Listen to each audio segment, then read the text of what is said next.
मेरा नाम संदीप जांगड़ा है। मेरे साथ मेरे को फाउंडर हैं ईशान चुग, जो कि मेरे स्कूल फ्रेंड हैं। जब shark tank first season start हुआ था तो मैंने उस टाइम पे भी अप्लाई किया, किसी वजह से रह गया होगा। फिर मैंने शार्क टैंक 2 पे भी अप्लाई किया और हम उस दरवाजे को थोड़ा सा टच करके बैकफुट हो गए। तो शार्क टैंक 3 स्टार्ट हुआ और उस जो मैं डोर को छू के आया था और आज उस डोर को मैं एक कदम आगे बढ़ा रहा हूँ। और मैंने फैसला किया, गुड़गांव में कुछ दोस्तों ने वो हो गया। पहले 2-3 दिन से हम लोग पूरा पिच के ऊपर डिस्कशन कर रहे हैं, क्योंकि वहाँ पे जो क्वेश्चन होने वाला है वो किसी को नहीं पता। उसमें एक चीज और वो पूछ सकते हैं, तुम्हारी ऑनलाइन सेल कितनी है और ऑफलाइन कितनी है। निकाल लिया मैंने 28%। हम तो ठहरे एक छोटे से शहर के लोग। मैंने डिसाइड किया नौकरी छोड़ के ईट लोकल थिंक ग्लोबल, मैंने जॉब छोड़ने का फैसला किया। हम आए हैं हरियाणा के एक छोटे से शहर गोहाना से। जहाँ से मैं आया हूँ वहाँ पे हमारे रोजमर्रा के सपने, किसान हैं हम लोग या फिर छोटे मोटे बिजनेस हम लोग करते हैं। उस शहर से जब मैंने शुरुआत की तो मुझे भी कोई ऐसा आइडिया नहीं था कि हम इस बिजनेस को इस लेवल तक और यहाँ तक हम पहुँचा पाएंगे। तैयारी तो बिल्कुल करके आए हैं। जो रास्ता है हमारा राइट वे रास्ता, उस पे ट्रैक पे चले और आज शार्क टैंक 3 तक पहुँच रहे हैं।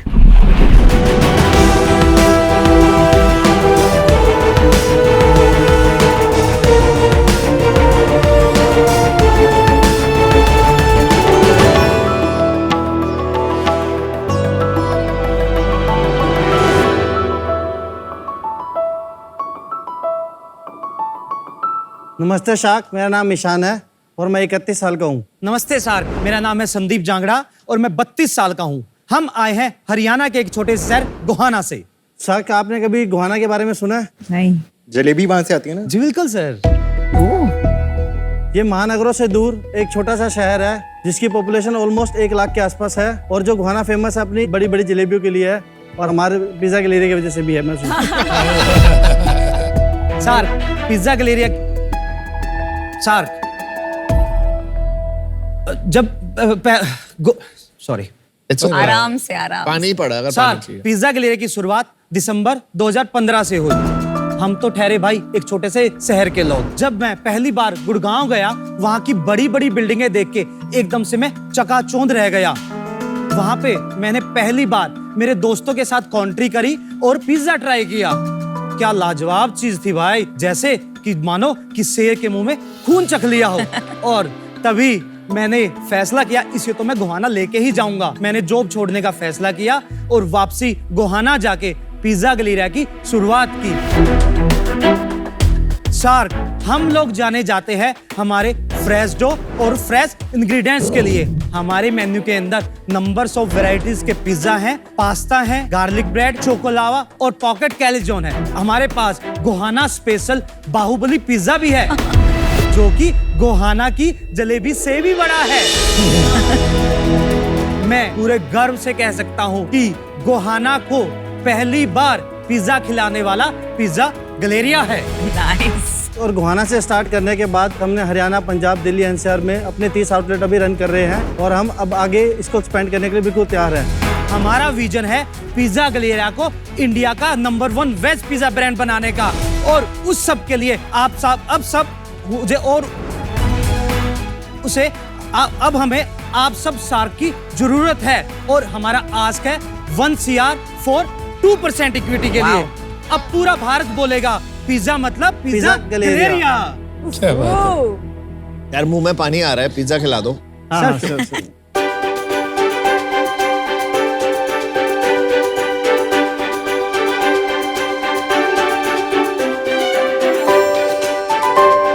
सब मैं आपको बता देता हूँ, ये हमारी स्टफ गार्लिक ब्रेड है, बेस्ट सेलिंग हमारा आइटम है। ये plain garlic bread, then single topping pizza, और ये है हमारा तंदूरी पनीर पिज्जा, और डिप्स है हमारी चीज़ डिप और स्पाइसी डिप।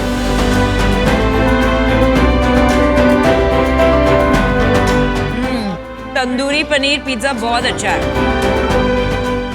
एक दौर था हमारा जब हम सिर्फ दिन के 50 से 60 पिज्जा बेचते थे, और आज तकरीबन पिज्जा गैलेरिया महीने के 4 से 5 लाख पिज्जा सेल करता है। What? 4 से 5 lakh? Yes sir, per month. कुछ सिटी के अंदर हम लोगों ने डोमिनोज को भी बीट किया है। जोमेटो की रेटिंग क्या है आपकी? सर जोमेटो की हमारी रेटिंग 4.2 से लेके और गोहाना की हमारी रेटिंग 4.9 है। गुड़गांव से गोहाना कितनी दूर है? 120 किलोमीटर के आसपास। वाया हमारे दो रास्ते होते हैं, सोनीपत से हम लोग गोहाना जा सकते हैं और एक रास्ता हमारा वाया नहीं रोहतक ठीक है, से। पर 120 किलोमीटर गुड़गांव से में पिज्जा फ्रेश मिलते ही नहीं थे। नहीं, फ्रेश डो पिज्जा नहीं होते थे। आपने कहा 2015 में ये बात हुई, तो यार 2015 के पहले क्या कर रहे थे तुम? मैंने स्कूलिंग की लोकल गोहाना से ही। उसके बाद मेरा जो कॉलेज भी था वो भी एक गांव में मेरे पापा ने मेरा एडमिशन करा दिया। एनसी कॉलेज ऑब्लिक एसडीआईटीएम कॉलेज था और मैं सर बीटेक में फेल हो गया। और इतनी डांट पड़ी ना, पापा बोले तूने मेरे पैसे भी खराब करे, हाँ। ऊपर से जैसे तैसे करके तू नौकरी लग गया और तू नौकरी भी छोड़ के आ गया। अब तेरे को धंधे के लिए भाई पैसे भी दूं, मेरे से ना होगा। और कौन सी नौकरी कहाँ पर? सर जैसे बीटेक मेरी तो कंप्लीट नहीं हुई थी, ईशान की कंप्लीट हो चुकी थी। भाई है तुम्हारा? नहीं, हम लोग स्कूल फ्रेंड है, 9th क्लास से इकट्ठे हैं, नौकरी इकट्ठी हुई थी। अच्छा, कहाँ पर? एरिक्सन इंडिया के अंदर हम थर्ड पार्टी पेरोल पे थे, जो डीएलएफ साइबर सिटी के अंदर जाते तो लेफ्ट हैंड में फर्स्ट बिल्डिंग होती थी पहले। भाई आप इतना स्पेसिफिक, हमेशा इतना स्पेसिफिक हो आप कि आपने जो कॉलेज का नाम बताया उसमें ऑब्लिक भी बोल दिया आपने हाँ, साथ। गोहाना के 2 रास्ते भी बताए। हाँ, तो जॉब पे आ जाइए फिर एरिक्सन। पहले ईशान की जॉब लगी और मेरे को सप्ली आ रखी थी। सप्ली क्या होता है? री कंपार्टमेंट, मतलब एक पेपर में फेल हो गया था। एटीकेटी जिसको बोलते हैं। हम लोग सप्लीमेंट बोलते हाँ हैं। ठीक है। तो सर मेरी वो एक पेपर रहता था नेटवर्क एनालिसिस का, उसको हम शॉर्ट फॉर्म में नाच बोलते थे। उसने मेरा नाच ही कर रखा था। जैसे तैसे जुगाड़ करके ईशान को बोला भाई तू जहाँ पे लगाओ ना मेरा कोई अप्रोच कर, मेरे को गोहाना से निकलना है यार। तो इसने एक जुगाड़ करके इसने मेरे को लगवा दिया। एक चीज बहुत अच्छी है, एक तो मतलब मेरे को ये लगा, देखो मैं तो पूरा खा गया, तो टेस्ट बहुत सही है। दूसरा, ऐसी कोई पिज्जा चेन मैंने नहीं सुनी जो खाली वेज बनाती है। बहुत अच्छा बिजनेस टैक्टिक भी है ये। और वेज क्यों? मेरे पापा ना थोड़ा सा धार्मिक थे और थोड़ा सा जैन संत को मानते थे। तो मैं जब गुरुजी से ऐसे पूछने लगे ना, मैं वैसे रैंडमली जाता था कि गुरुजी मेरे को कोई काम करना है, कोई प्रोडक्शन का, क्या करूं? बोला बेटा कुछ भी काम कर ले पर किसी की जी हत्या करके अपना पेट मत भरना। बिजनेस के ओर पे आप कभी डाइवर्सिफाई करेंगे नॉनवेज में, कि आपका विजन है कि ये फॉरएवर शाकाहारी रहेगा? 100% वेजिटेरियन ही रहेगा। Interesting. और ऐसा नहीं है मैम कि वेज की मार्केट नहीं है, पूरे इंडिया के अंदर नहीं, वेज की इनफैक्ट बहुत मैंने अच्छी आपको ये मार्केट। क्यों पूछा, क्योंकि बहुत सारे वेजिटेरियंस को मैं पहचानती हूँ, मैं खुद वेजिटेरियन हूँ, जिनको बहुत दिक्कत होती है टू गो टू रेस्टोरेंट जो दोनों सर्व करते हैं। जोमेटो पे अराउंड 30% कस्टमर ऐसे हैं जो नॉन वेज सर्व करने वाले रेस्टोरेंट से ऑर्डर ही नहीं That is करेंगे। a phenomenal बिल्कुल। statistic. Veg only restaurant chains are Very nice. Huge. लेकिन ये प्रोमिनेंट ज्यादा क्यों नहीं किया आपने? अगर मैं यहाँ देखता हूँ जी ओनली वेज या 100% वेज तो बहुत छोटे में आपने लिखा हुआ। लिखा क्यों नहीं है? तो एकदम से उसको आपका मेन सेलिंग पॉइंट क्यों नहीं बना दिया? That's a good point. बिल्कुल, इसको हम ऐड ऑन करेंगे। इसको बड़ा करो। टेस्ट बेटर है, क्यों है? जितने भी पिज्जा बनते हैं वो मोज़रेला चीज के बनते हैं। ठीक है। इसमें हमने अपनी कस्टमाइज कराई हुई लिक्विड चीज भी ऐड की है 30% का राउंड। अच्छा। उसने आपको एक अलग सा फील दिया होगा, जूसी टाइप। आप तो फेल हुए थे, इतना कुछ कैसे आपने सीख लिया? जब मैंने गुड़गांव में ट्राई किया था, खाया था, मैं उसकी R&D के लिए निकल पड़ा। डोमिनोज गया कि भाई फ्रेंचाइजी मिलती है, पता किया, नहीं। उसके बाद रोहतक गया। इटली गए आप? सर तो ये टेस्ट ऑफ इटली फॉर ये इंडिया भी लिखा बताता हुआ हूँ। है। हाँ। मैं गूगल कर रहा था लोगों के लिए कि भाई ये स्टार्ट कहाँ से हुआ, तो इटली से आया। तो फिर वहां पे क्लिक किया कि the taste of Italy for India. R&D किया, फिर मैन्युफैक्चरिंग और सब कहाँ से सीखा? R&D के लिए मैं निकला रोहतक। वहाँ हमारा एक ब्रांड है पिज्जा विंग्स के नाम से। उनसे जब डिस्कस हुआ कि सर मुझे को ना गोहाना खोलना है, बोला भाई मैं फ्रेंचाइजी नहीं दूंगा। उसने मुझे ऑफर किया कि भाई हम ना तुम्हें सिखा देंगे और 1.5 लाख रुपए फीस लगेगी। अच्छा। उसका भी जुगाड़ दोस्तों से किया था। और मेरे से बड़े वाला भाई चंडीगढ़ पुलिस में कांस्टेबल है, उसकी सैलरी थी, मैं कहा दो। और वहां पे करीब 15 से 20 दिन तक उन्होंने मेरे से प्रोसेस सिखाए सारे, कैसे डिलीवरी दे के आनी है, कैसे बिलिंग होनी चाहिए और स्ट्रेच। मैं यार गोल तो नहीं आती। बोला रोटी बनानी आती है? मैं कहा भाई आती है। बोला उसी तरीके से बना इसको। वो बनाया और वो करते करते, और सर अब मुझे लग रहा है कि पिज्जा के अंदर कोई रॉकेट साइंस नहीं है। ठीक है। तो हमने फर्स्ट आउटलेट 25 दिसंबर 2015 को स्टार्ट किया। उन दिनों में सर सच में लोग गोहाना के पागल हुए। और उसका रेवेन्यू पर मंथ कितना चल रहा है? 6.5-7 लाख रुपए की सेल करते हैं महीने की। ये आपका पीक रेवेन्यू है? नहीं, इससे ऊपर है सर। इससे ऊपर कौन कौन सी आउटलेट? करनाल सिटी है हमारा, सोनीपत सिटी हमारा रेवेन्यू 14.5 लाख के आसपास है। प्रॉफिट कितने पे करते हो आप? कितने रेवेन्यू पर मंथ पे? 4.5 लाख सेल के बाद कस्टमर आते हैं रेस्टोरेंट पे या सारा डिलीवरी है? मल्टीपल है। जो मोस्टली आउटलेट है हमारे डाइनिंग आउटलेट भी हैं, हम लोग जोमेटो स्विगी के साथ भी हैं और हम लोग सेल्फ डिलीवरी भी ऑर्डर करते कस्टमर कितने तुम्हारे पास आते हैं वर्सेस तुम कितनी बार जाते हो? हैं। वो रेशो होगा सर 70% हमारे पास और हमारे द्वारा जो हमें डिलीवरी के लिए कॉल करते हैं वो आते हैं 70? और 30% आप लोगों के थ्रू। और ये क्या फ्रेंचाइजी मॉडल है कि? इसमें 18 आउटलेट हमारे कंपनी के हैं अच्छा। और 12 आउटलेट हमारे फोफो और फोको के हैं। फ्रेंचाइजी ऑन फ्रेंचाइजी ऑपरेटेड हैं और इसमें 4 outlet franchisee on company operated है। एक चीज बताओ, आप जैसे अब नई नई चीजें आ रही है, नई नई चीजें करनी है, वैल्यूएशन लेनी है, इन्वेस्टर्स पे जाना है, ये सब आप कहाँ से सीख रहे हो और आपकी कोई हेल्प कर रहा है, कोई एडवाइजर है? फेयरली बताऊं ये शार्क टैंक से सीख रहे हैं। सच्ची सारे एपिसोड देखा और इन्हीं से सीख रहे हैं। हमसे ही सीखा और हमको 50 करोड़ का वैल्यूएशन टोप रहे हो। सर आज सेल भी तो दे रहे।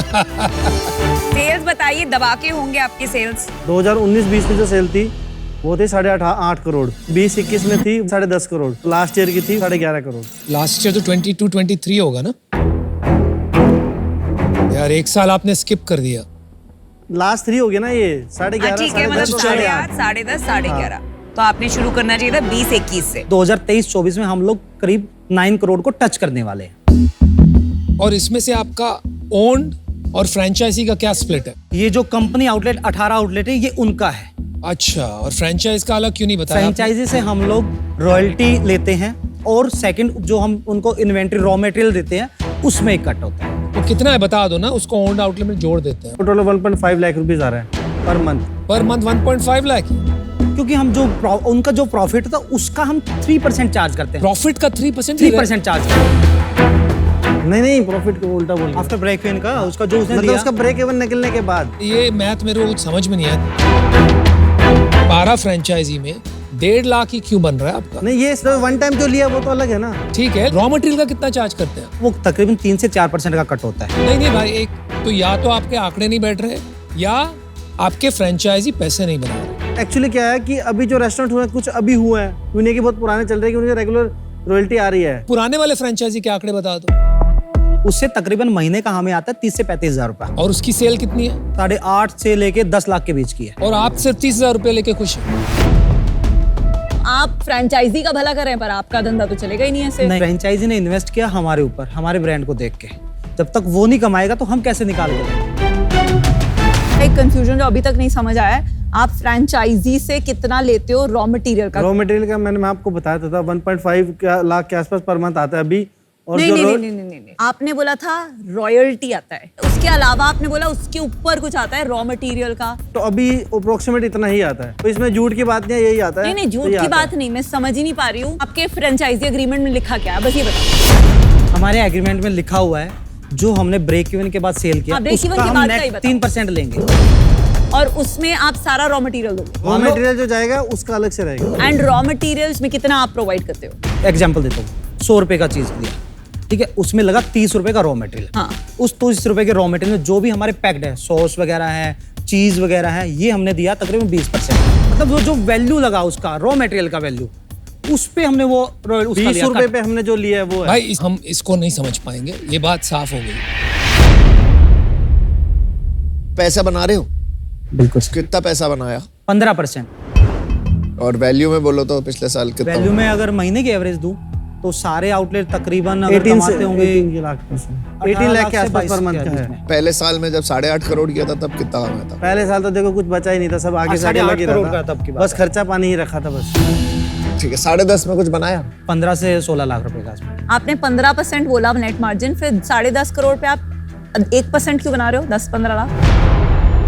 आई थिंक आपके नंबर्स में कोई गलती है, बिकॉज आपने बताया कि लास्ट ईयर 11.5 करोड़ सेल्स पे आपका प्रॉफिट हुआ था 15 लाख। आपने मंथ का पूछ रहे हैं, ईयर का पूछ रहे हैं? लास्ट ईयर ये पर मंथ का है मैडम। एक चीज किया करो बात, या पर ईयर बात किया करो या पर मंथ तो बात उसी किया में करो, मिक्स कंफ्यूजन मत हो करो रहा है भाई। इस साल कितना बनाओगे?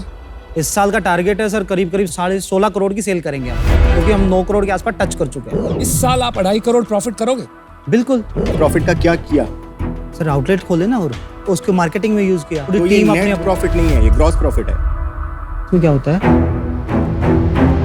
ये नेट प्रॉफिट है सर ये। आपने प्रॉफिट यूज किया या कंपनी में पड़ा हुआ है, बैंक में पड़ा नहीं हुआ है? नहीं, ये यूज करा है कुछ, मतलब कंपनी में लग गया, कोई नया आउटलेट लग गया, कुछ यूजेस थे जो फैमिली और में अभी use कुछ कर रहे बैलेंस हैं, है हमारे पास, वो चीजों में लग गया। आपको ना थोड़ा फाइनेंशियल्स सीखना चाहिए। तभी हम लोग आए हैं। यार बहुत सारे स्टार्टअप फाउंडर्स को ना लगता है कि मुझे ये चीज आती है और मैं बाकी चीजों के लिए टीम को कर लूंगा हायर।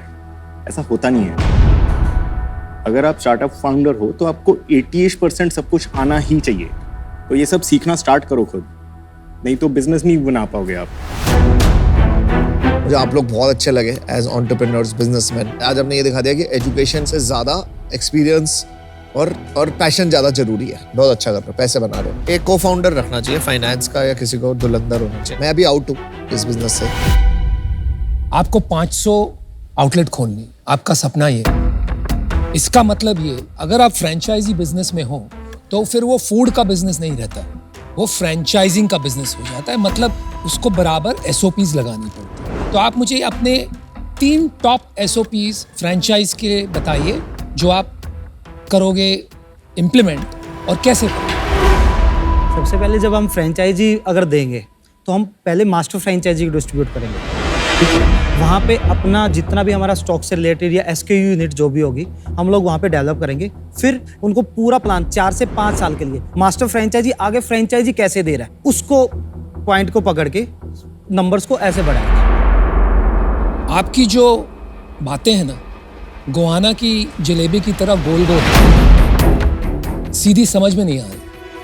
मुझे ये नहीं समझ में आ रहा है कि आप आपके 30 आउटलेट से 500 तक कैसे पहुंचोगे। मैंने सिर्फ SOPs के बारे में पूछा आपको, और आपने मुझे ये बता दिया कि मैं मास्टर फ्रेंचाइजीज करूँगा।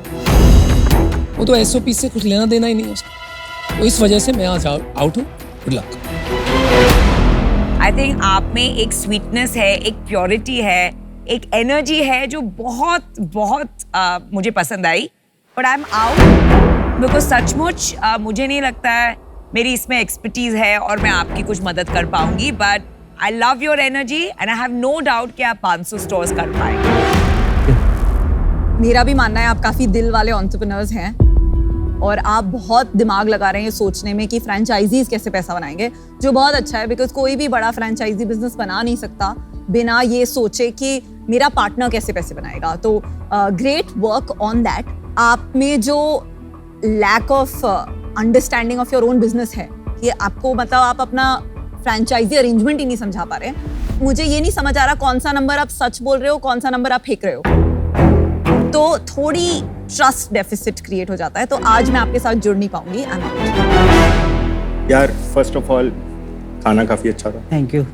4.9 रेटिंग जोमेटो पे गोहाना। काफी ज्यादा रेयर है, तो well done. Your passion first class. अगर आप 20 साल पहले मेरे पास आते, जब मैं वहाँ पे कॉलेज में था, और बोलते कि यार आजा ज्वाइन मार ले मेरे को, कर ले, बिजनेस कर रहे हैं हम, मैं I would have joined you. तब तो मैं 12 साल का ही होता। मैं थोड़ा ज्यादा होता, लेकिन मैं आ तो जाता, धंधा पता ही नहीं होता। लेकिन मैं आ जाता आपके पास, ठीक है। लेकिन आई एम आउट। पहला, आज तक मैंने किसी रेस्टोरेंट बिजनेस में इन्वेस्ट नहीं किया, ना मैं कर सकता हूँ इन्वेस्ट। दूसरा, किसी के साथ काम करना है मुझे अगर, तो थोड़ा ऑर्गेनाइज सेटअप चाहिए, है ना। अगर मुझे बेसिक्स किसी को सिखाने पड़ रहे हैं तो वो वर्थ इट नहीं है। तो आई am out. Okay, sorry. Sorry guys, thank you. all the best. Best of luck, best of luck. एक सीख लेके जा रहे हैं जो शार्क ने हमें दिया। अगला विजन लेके जा रहे हैं हम लोग, हमें कैसे काम करना है। 2030 तक 500 आउटलेट हम लोग बना के दिखाएंगे। वो जज्बा और वो हिम्मत हमारे बीच में है।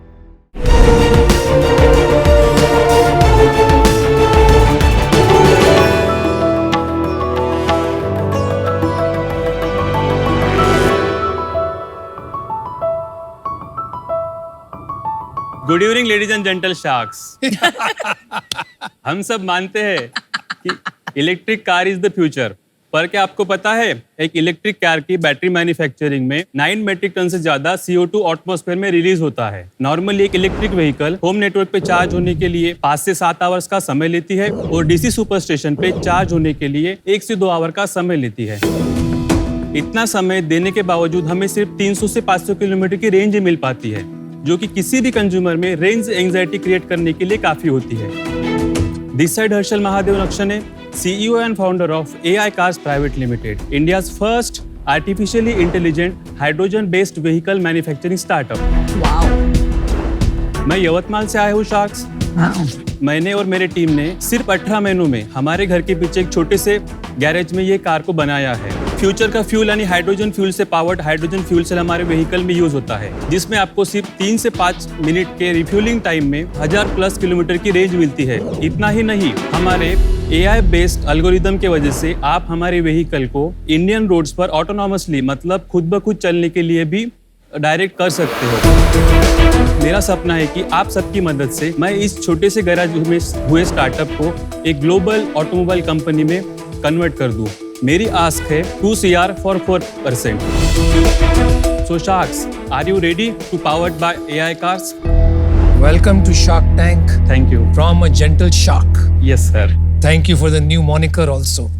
लेकिन भाई AI कार विदाउट कार तो बात नहीं बनती है ना। गाड़ी कहाँ है? गाड़ी नहीं लाए। Sir, you want to see the car? I want to drive it. I want to sit in it. Sir, I would suggest let's take a drive. चलो भाई।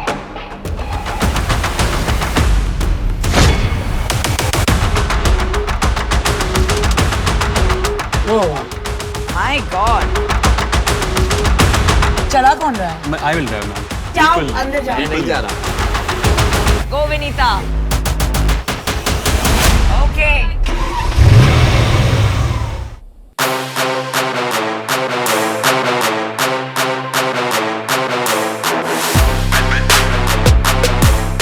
हड़ू हड़ू हड़ू। अच्छा ये अभी आपल्याला क्या हो? घाई नहीं भाई हर्षल भाई। हाँ हाँ हड़ू क्या आपने छोड़ दिया? आपने छोड़ दिया? हाँ हाँ। पैर हटा ले, पैर ऊपर कर ले। नहीं सर, वो ब्रेक के पास पैर रहना जरूरी है। ट्रैफिक में डाल दे गाड़ी, वहाँ देखते हैं क्या होता है। नहीं यार, वही तो बात है ना। ये टर्न मस्त मारा। तुमने कितना चलाया AI पे? किलोमीटर कितने? AI पे 300 किलोमीटर चला है। 300 ही चला। और हाइड्रोजन पे कितना चला? हाइड्रोजन पे 4000 घंटे हो गए अप्रोक्सीमेट। ये क्या खींच रहे हो अभी तुम? ये सर एक्सीलरेटर है। एक्सेलरेट। हाँ हाँ।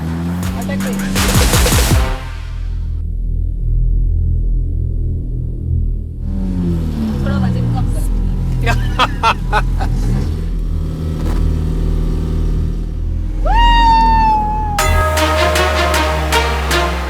Welcome back.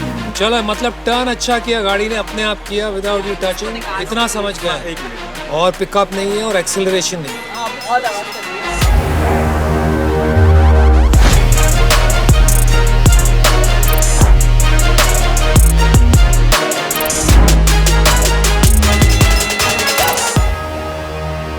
Very good looking car. Nice drive.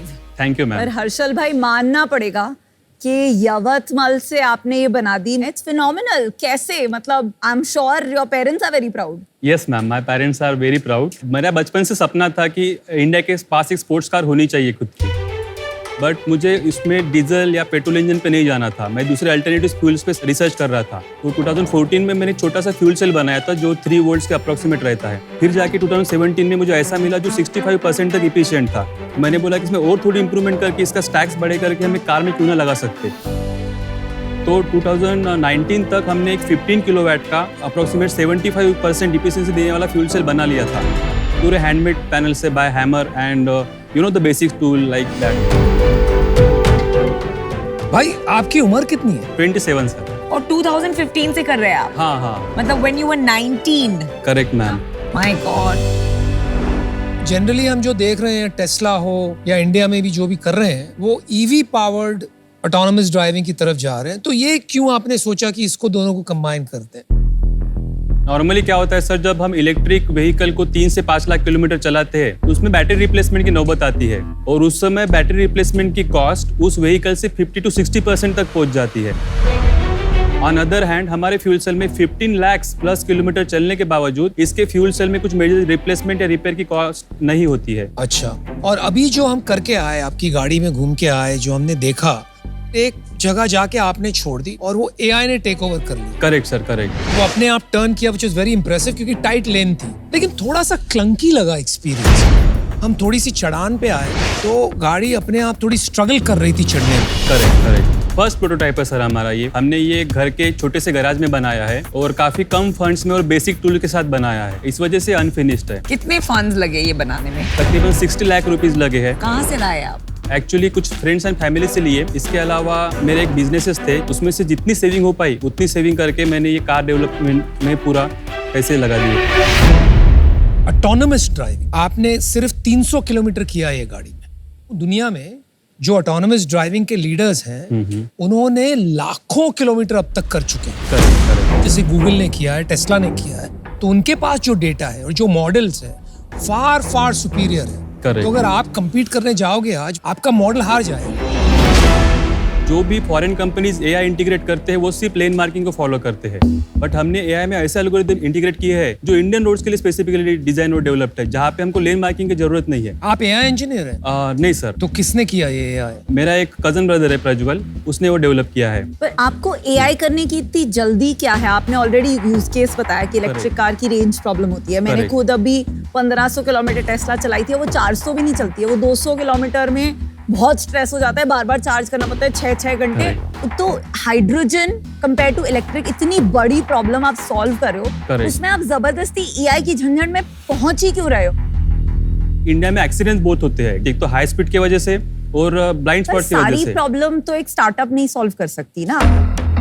India में इतनी नई चीज के लिए कंज्यूमर तभी बाय करेगा जब एक ट्रस्ट हो।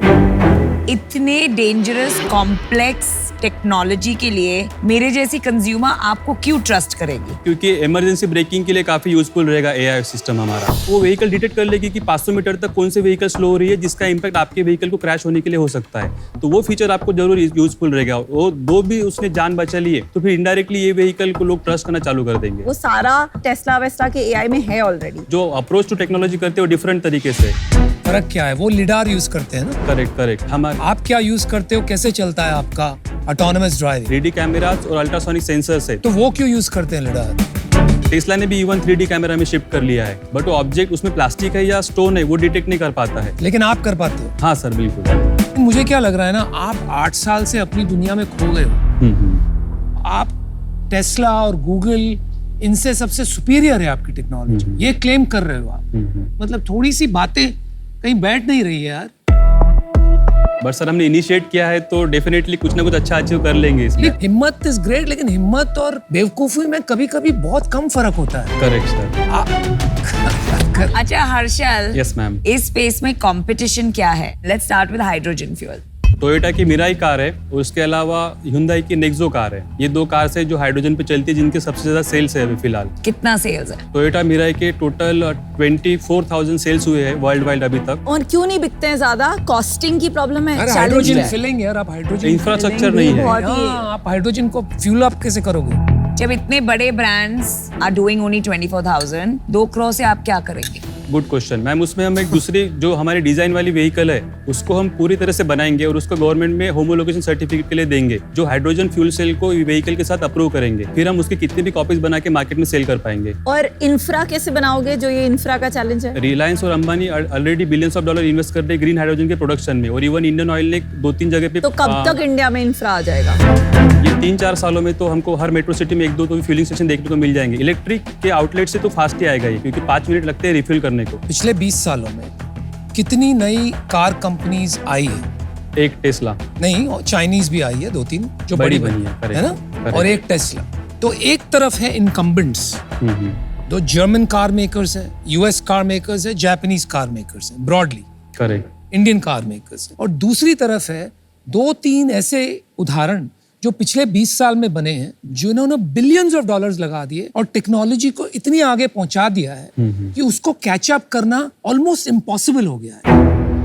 60 लाख, 2 करोड़, 5 करोड़, 100 करोड़ में भी कुछ नहीं होगा। You understand what I am saying? Yes sir. तो आप 2 करोड़ से कहां पहुंच जाओगे? शायद एक बेटर वर्जन बना लोगे, लेकिन असेंबली लाइन कहां से लगाओगे? डिमांड कैसे जनरेट करोगे? एक ब्रांड कैसे बनाओगे? उसके लिए तो वही लगेगा billions of dollars. But sir मैं पहले 5 ही गाड़ी सेल करूंगा, बाद में 10 करूंगा, 15 करूंगा, तो असेंबली लाइन तो बन जाएगी ना सर।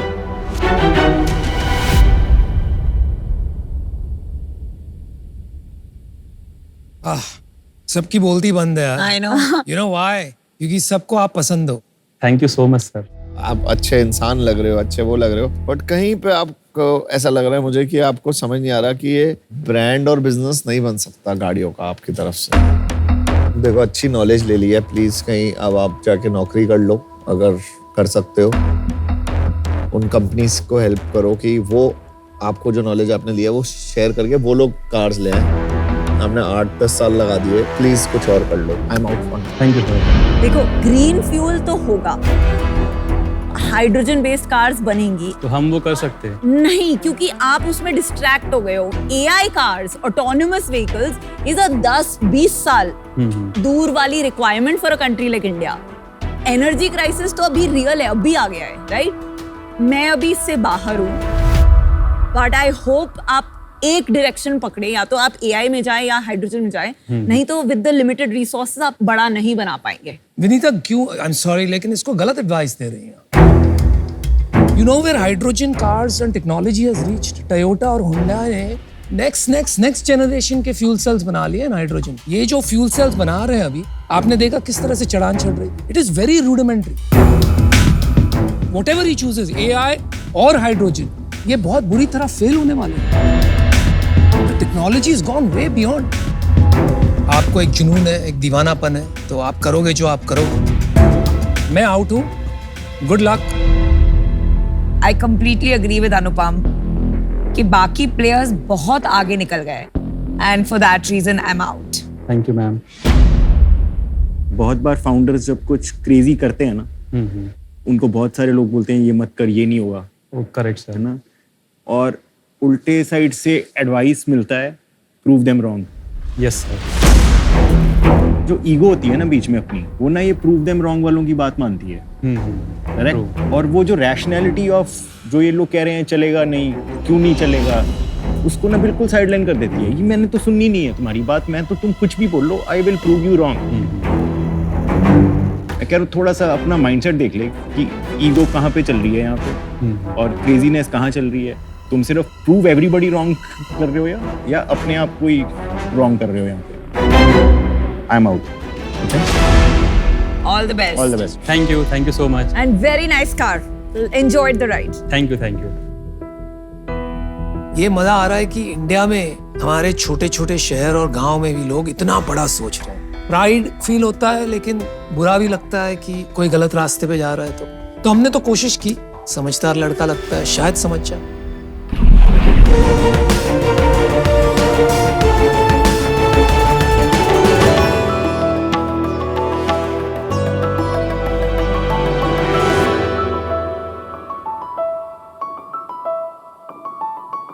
शार्क्स, पिच शुरू करने से पहले मेरा आप सबसे एक सवाल है। क्या आप बता सकते हैं ये कौन सी आर्ट फॉर्म है? वारली। राइट। क्या आप बता सकते हैं ये वाली कौन सी आर्ट फॉर्म है? ये गोंद पेंटिंग है मध्य प्रदेश की।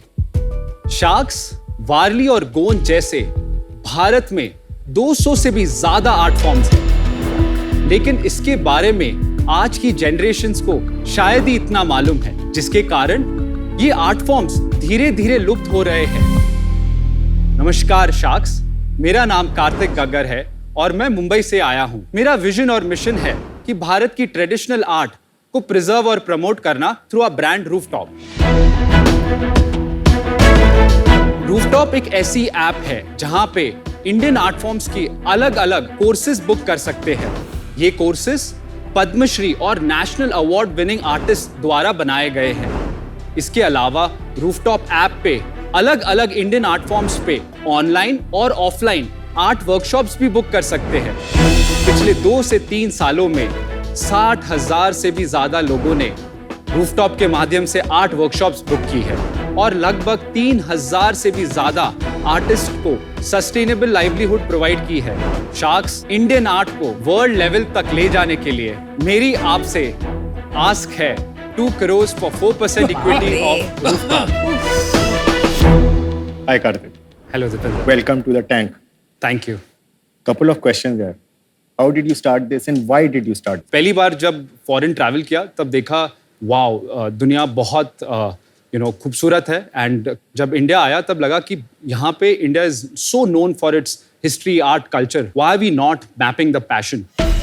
मैंने कुछ छोटी स्टेप्स ली, पैशन को मैप किया, एक कम्युनिटी बनाई एंड देन फिर आइटरेशन कर करके आज रूफटॉप है. स्टोरी बताओ थोड़ी सी. हमने शुरुआत की ट्रैवल एक्सपीरियंसेस से. पूरे वर्ल्ड में घूमे और देखे, पता चला कि रूट प्रॉब्लम पे कोई इंडिया में सॉल्व नहीं कर रहा. राजस्थान का एक टेरिटरी लिया और जयपुर, जोधपुर, उदयपुर में एक एक मास्टर आर्टिस्ट के पास गए, उन आर्ट फॉर्म को समझा. आप सोचिए, अगर एक आर्टिस्ट के घर पे आप जाते हो 2 से 5 घंटे और उसी आर्टिस्ट के साथ आप वो आर्ट फॉर्म के बारे में जानते हो और एक कम समय में एक छोटे से कैनवस पे वो आर्ट और क्राफ्ट को क्रिएट करते हो, तो आपके लिए एक एक्सपीरियंस, एक story of a life time.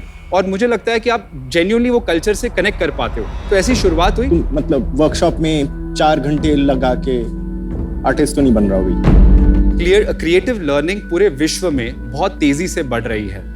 वो सेम पेस भारत एंजॉय नहीं कर पा रहा बिकॉज एक्सेस टू ऑथेंटिक, आज ऑथेंटिक स्टफ वो नहीं है उस तरीके से. एक सेकंड, मेरे को पहले तो समझा कर क्या रहे हो. मैं एक लाइन में बताऊं तो भारत की विजुअल आर्ट फॉर्म्स को ब्रिज कर रहा हूं for learning, leisure, networking and content. फिर बहुत कंफ्यूजिंग था. एक यूजर जर्नी बता दो. सबसे शानदार बात यह है कि ऐप के द्वारा आप आर्ट को समझ सकते हैं. आर्ट कितने साल पुरानी है, कौन प्रैक्टिस कर रहे हैं, उसके आर्ट की इम्पोर्टेंस क्या है और कैसे बनाए जाते हैं, मटेरियल्स क्या यूज करते हैं.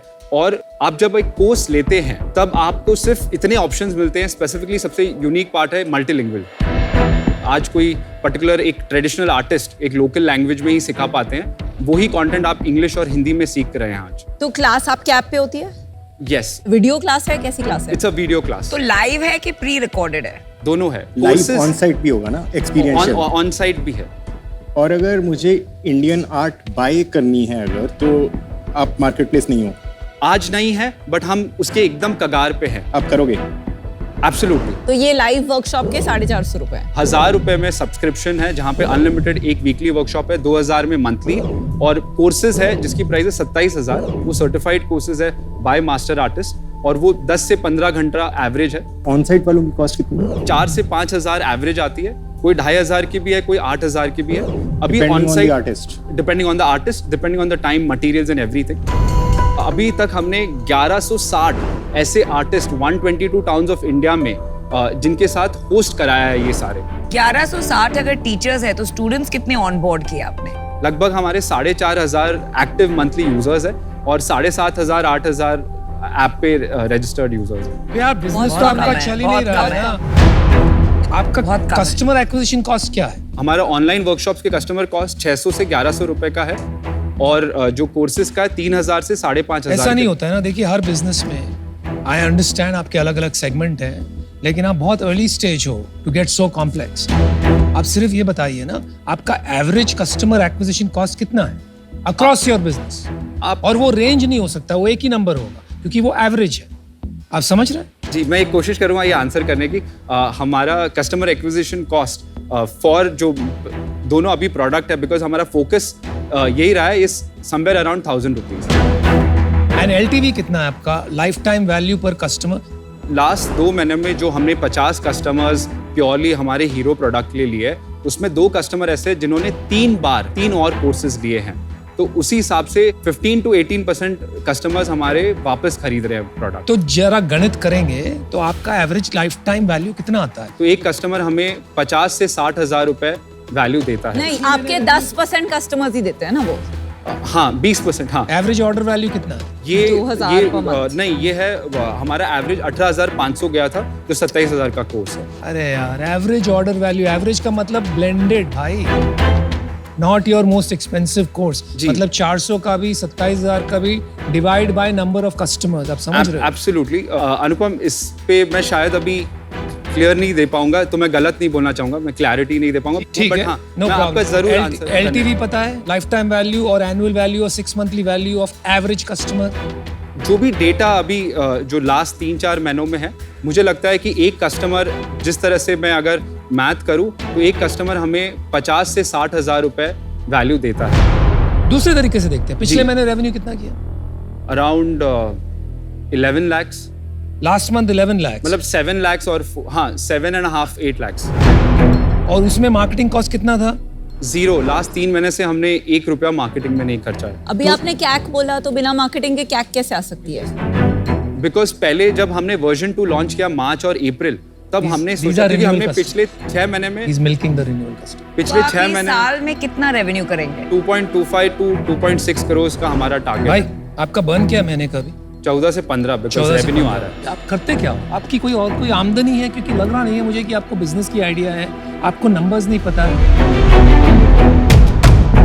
इससे तो बिल्कुल भी पैसा नहीं बन रहा है। इसमें पैसा बहुत है, इसीलिए यही करता नहीं हूं अभी सर। नहीं बन रहा है ना मेरे भाई। जी जी तुमने सर। पैसा अभी- रेज किया अभी तक? नहीं, कोई रेज नहीं किया। 100% equity is yours. My mom has, मतलब my family has. How much? My mom has 65. She had given loan. Loan कितना लिया तुमने? 3.25 so far.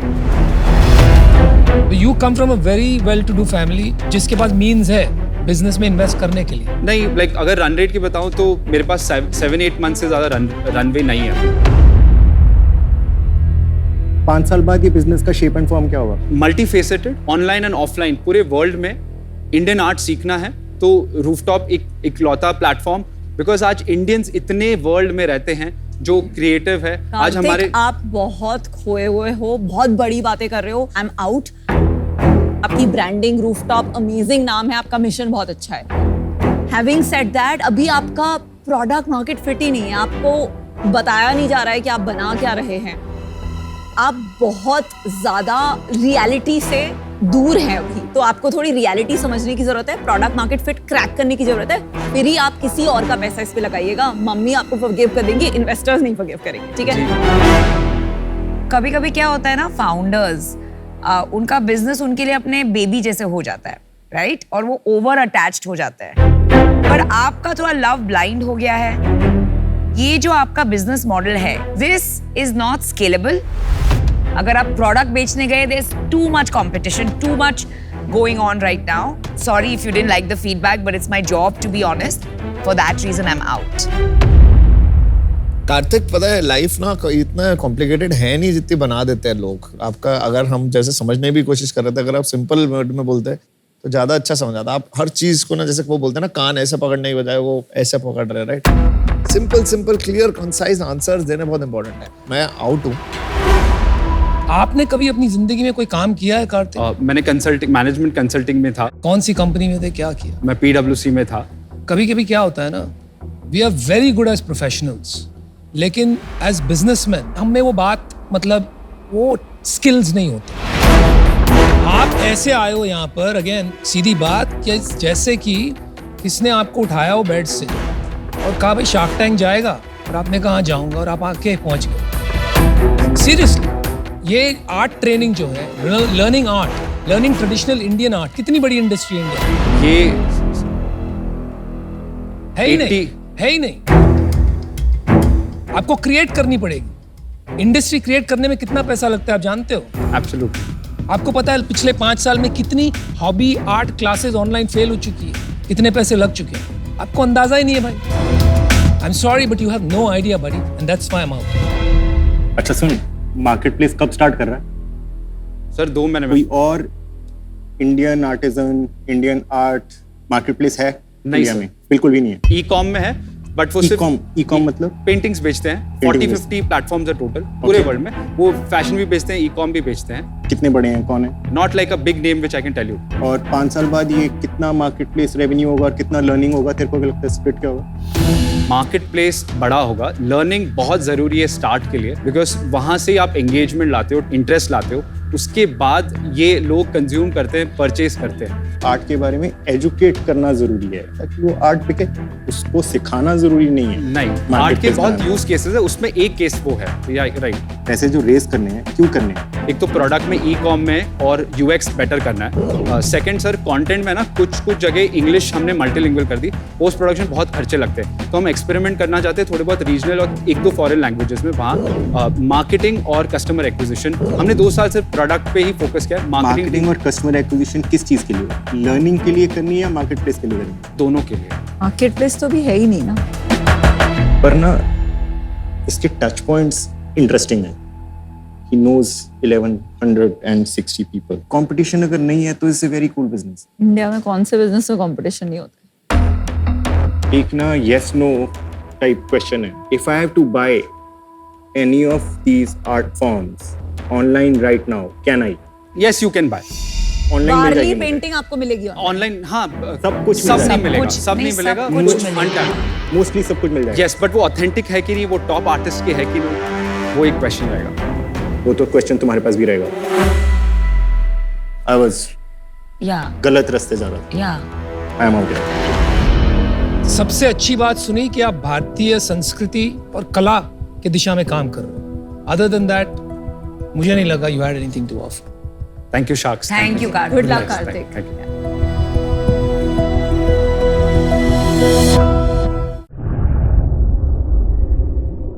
Hello and welcome to आज द शार्क। आज हमारे साथ आज द शार्क में जुड़ रही हैं executive director of Emcure pharmaceuticals miss Namita Thapar. Ma'am welcome. Thank you. Ma'am बड़ा ही टॉपिकल सवाल पूछा गया है नंदिनी रॉय द्वारा गुड़गांव से। कह रही कि नारायण मूर्ति जी ने कहा है कि हमें हफ्ते में 70 से 80 घंटे काम करना चाहिए आपको। ये खबर तो पहुंच गई होगी आप तक। तो कह रही कि what is your opinion on this and how much time do you spend working on your business? देखिए भाई 70-80 या उससे ज्यादा आवर्स पर वीक काम करके सिर्फ एक सेक्टर का फायदा होगा, फार्मा कंपनीज। बिकॉज आपकी जो मेंटल हेल्थ है और आपकी जो फिजिकल हेल्थ है, it is really going to go for a toss. तो मेरा ये मानना है कि जी जान लगाकर काम करना चाहिए, बट आई डोंट थिंक कि इस प्रोडक्टिविटी टेक्नोलॉजी के जमाने में 70-80 hours a week are needed. And I always believe in this one shayari I heard that जरा सुकून तो ढूंढिए जनाब, जरूरतें तो कभी खत्म नहीं होंगी। वाह, यही फायदा है आज द शार्क का। आप सवाल पूछिए, हम एक्सपर्ट से आपको जवाब दिलाएंगे। हम आपसे अगले आज द शार्क में मिलेंगे with a new shark and a new question. Stay tuned and thank you very much. Thank you very much. Thank you.